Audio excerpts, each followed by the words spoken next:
وہ کہنے لگا یہ تمہارا پیر، تم کہتے تھے مفتی اعظم ہے، اسے 4 بیٹیوں کے نام نہیں آتے، کتاب دیکھنے چلا گیا ہے، وہ کتاب سے دیکھ کے بتائے گا۔ آپ کے مرید کہتے ہیں میں بھی خاموش ہو گیا کہ سوال تو اتنا مشکل نہیں تھا۔ حضرت اٹھ کے کو چلے گئے، تھوڑی دیر کے بعد آئے تو ان کی داڑھی سے پانی کے قطرے گر رہے تھے، فرمانے لگے وضو کرنے گیا تھا، میں نے مصطفیٰ کی بیٹیوں کے نام کبھی بغیر وضو کے زبان سے ادا ہی نہیں کیے، میں وضو کرنے گیا تھا، اس لیے کہ یہ شہزادیاں بڑی پاک ہیں، یہ لوگ بڑے یہ پاک لوگ ہیں، ان کے نام پلید زبانوں سے لیے جا سکتے، ناپاک زبانوں سے یہ نام نہیں لیے جا سکتے۔ یہاں حضرت مولا کائنات شیر خدا کرم اللہ تعالی وجہ الکریم، جن کی شخصیت کا یہ اثر ہے، بڑا ظالم ہے وہ پیر، بڑا ظالم ہے جس نے بالکل بد عمل اور برے قسم کے قوال بٹھائے ہوئے ہیں، جو نہ منہ دھوتے ہیں نہ ان کو پتہ ہے شریعت اسلامیہ کا۔ ان کے منہ سے تو حضرت علی کی تعریف سنے گا، ان کے منہ سے تو مولا علی کی بات سنے گا، جنہیں وضو کرنے کا طریقہ نہیں آتا۔ شیر خدا کی بات وہ کرے گا جس کے منہ میں مسواک کی خوشبو بھی ہو اور جس کے سینے میں رسول اللہ کا پیار بھی ہو۔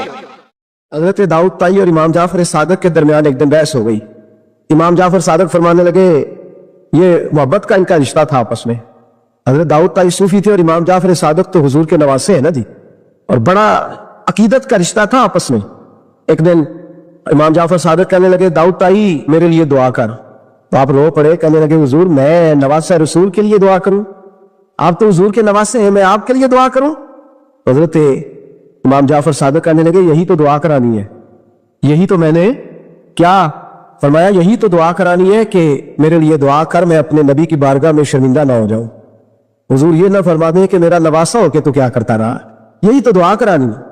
بڑا پیار تھا۔ ایک دن بحث ہو گئی، حج کر کے واپس آئے، عراق میں تشریف فرما تھے امام جعفر صادق، حج کر کے واپس آئے تو امام جعفر صادق کہنے لگے جو مکے سے ہو آتا ہے نا، اللہ پھر اس کو دوزخ میں نہیں ڈالے گا۔ کچھ نہیں ہو گیا آپ لوگ، اللہ آپ کو جزائے خیر عطا فرمائے۔ فرمایا جو کعبے کا دیدار کر لے ایک دفعہ زندگی میں اور ایمان کی حالت میں، اللہ پھر اسے دوزخ میں ایک دفعہ جو دیدار کر لے ایمان کی حالت میں، اللہ دوزخ میں یہ فرمانے لگے یہ میری بات ہے، تو تصدیق کر میری بات کی، کیا میں نے ٹھیک کہا ہے؟ پیار تھا نا، تو کہنے لگے داؤد طائی تو کیا میں نے ٹھیک کہا ہے؟ کہنے لگے جی آپ نے فتوی پورا نہیں دیا تو میں کیسے تصدیق کر دوں؟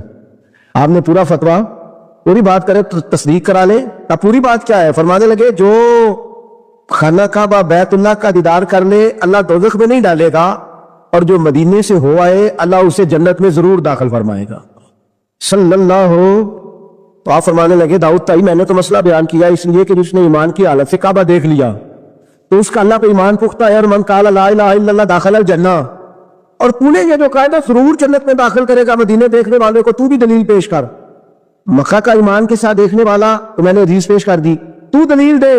حضرت داؤد طائی بولے بڑی خوبصورت بات، اور خوبصورت لوگ ہی خوبصورت باتیں کرتے ہیں، خوبصورت لوگ ہی جی، ورنہ تو اللہ خیر کرے خوبصورت بات نکلتی نہیں لوگوں کے منہ سے، حرم میں بیٹھ کے بھی نہیں نکلتی، تنی کیا صاف سن جاتا ہے، کس قسم کی بولی بولنے لگتے۔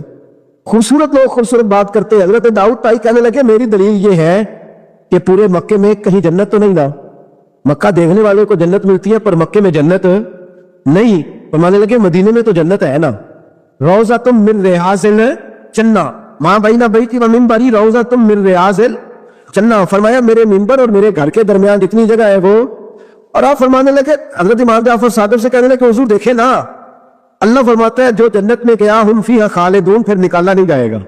تو کہنے لگے میرا عقیدہ ہے جو 2 نفل بھی ریاض الجنت میں پڑھ لے اللہ اسے ضرور جنت میں داخل فرمائے گا، اس لیے کہ جو گیا وہ دوبارہ واپس۔ حضرت ادریس علیہ السلام کی دوستی ہو گئی رضوان سے۔ رضوان جنت کے فرشتے کا نام ہے جس کے پاس چابی ہے جنت کی، دروازے پہ بیٹھے ہوتے ہیں، رضوان اس فرشتے کا نام ہے۔ تو حضرت ادریس کا جرانہ تھا، وہ ملنے آتے تھے جناب ادریس علیہ السلام کو۔ ایک دن حضرت ادریس کہنے لگے تو خود تو یہاں کی سیر کر جاتا ہے، مجھے کبھی کرائی نہیں، آپ بھی کر لیں۔ تو فرشتہ آپ کو جنت دکھانے لے گیا۔ جنت میں جا کے تو کہنے لگا حضور چلے، فرمانے لگے کدھر؟ کہنے لگا واپس، فرمانے لگے میں نے جانا ہی نہیں۔ اس نے کہا کیوں؟ فرمانے لگے اللہ فرماتا ہے ہم فیہا خالدون، جو جنت میں آئے گا نکالا نہیں جائے گا، تو کیسے مجھے نکال سکتا ہے؟ کہنے لگے جناب آپ نے سیر کا کہا تھا، فرمایا سیر ہی ہے یہ، اس لیے کہ جنتی ساری عمر ہی سیر کریں گے، وہ سیر ہی کریں گے، سفر تو تھکا دیتا ہے بندے، یہ سیر ہی ہے۔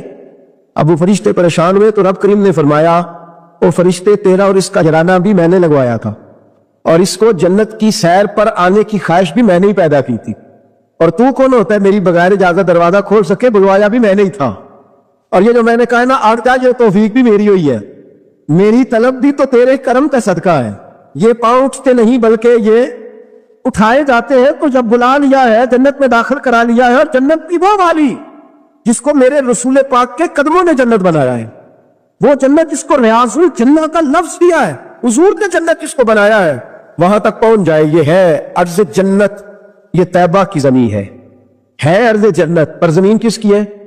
کیسا عجیب معاملہ ہے. یہ ہے ارض جنت, یہ طیبہ کی زمین ہے. جنت بھی یہی, کیونکہ مال کے جنت بھی یہی ہے. جنت بھی یہی, مال کے جنت بھی یہی. جنت بھی یہی تو مال کے جنت بھی.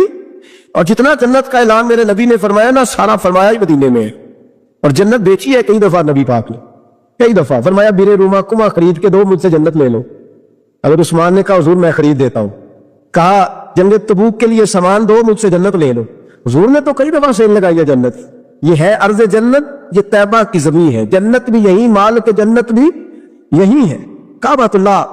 حضرت عبداللہ ابن مسعود رضی اللہ تعالیٰ عنہ فرماتے ہیں, جس کو ایک تکلیف آئے نا کعبے میں, کتنی جی, ایک ادھی تے آئی جاندی ہے نا.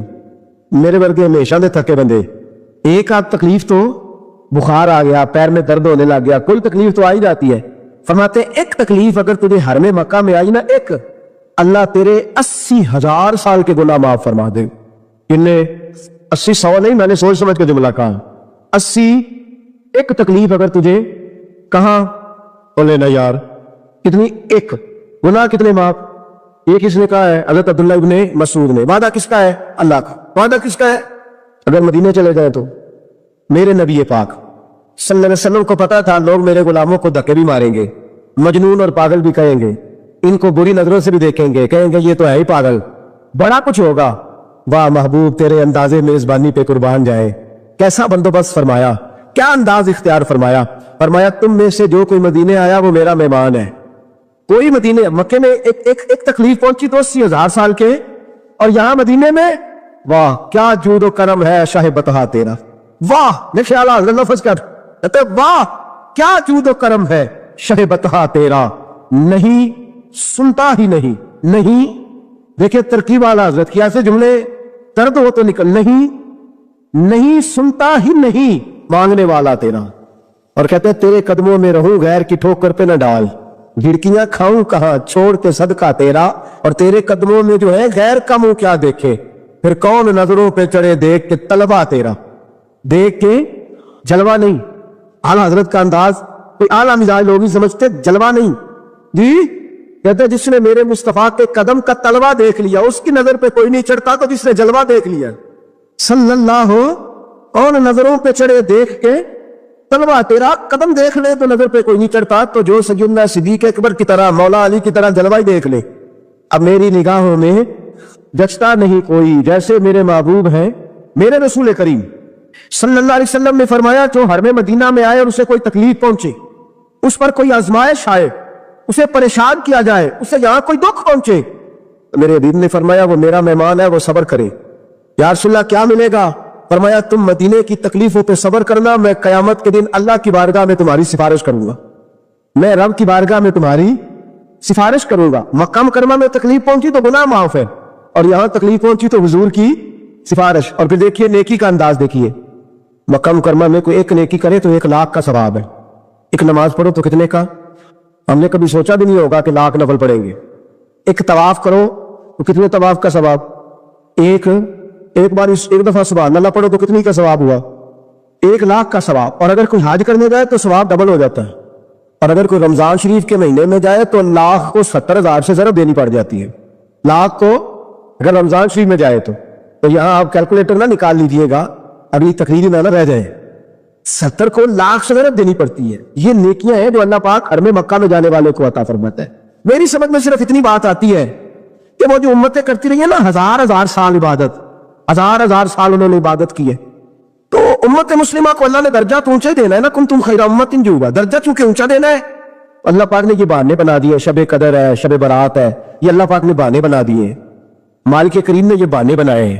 فرمایا تم بھی شب برات میں, شب قدر میں مسجد آ جاؤ, یا اللہ تمہیں موقع دے تو حرم مکہ اور مدینہ آ جاؤ, میں تمہاری ایک ایک نیکی پر اتنا زیادہ ثواب دوں گا کہ تم پچھلی امتوں سے آگے نکل جاؤ.